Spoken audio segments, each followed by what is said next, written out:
Wake up, eat breakfast, head to school. For a modern child, the morning routine is fairly consistent. But in ancient Rome, a child's day was dictated entirely by a single factor: their family's wealth. Marcus, son of a wealthy patrician, wakes up inside a private family villa. His home centers on an open courtyard designed to catch the breeze. The walls feature bright frescoes, while the floors consist of tiny stone tiles arranged in complex geometric patterns.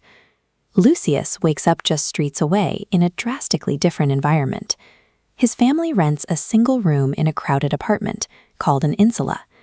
These ancient high-rises of brick and timber were tightly packed, noisy, poorly ventilated, and prone to fire.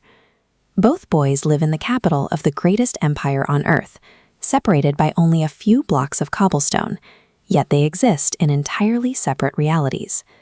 As the morning begins, Marcus leaves the villa to attend school. He spends his hours with a tutor, learning to read, calculating mathematics, and memorizing the rules of Roman law. His meals are rich and varied, featuring imported cheeses, fresh fish, and abundant produce. Lucius skips school entirely.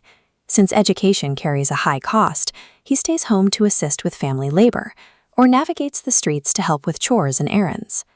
His diet relies on basic, accessible staples. He eats coarse bread and olives, washed down with water or cheap, watered-down wine. The Roman wealth gap determined more than just immediate comfort. It dictated a child's physical health and their entire future trajectory. Despite these class divisions, children from all backgrounds found ways to socialize in the busy city streets, chasing balls and playing games through crowded thoroughfares. Those streets were part of a massive, durable infrastructure network. The empire laid down heavy stone-paved roads that connected the city center to the farthest provinces. Stepping into the street was the first step toward common ground. The physical infrastructure of Rome was an unavoidable shared experience for everyone. In the late afternoon, the daily routines of Marcus and Lucius finally converge. Citizens from every class drop their work and head to the same destination. The public baths were the technological peak of ancient urban design. Massive pools once sat in these rooms, fed by a continuous flow of water and heated by roaring underground furnaces. The baths functioned as the city's primary social network. Residents spent hours here relaxing, sharing local gossip, and debating politics while they soaked. For a few hours every afternoon, the harsh wealth boundaries that divided Roman housing and schools dissolved in the steam of the shared baths.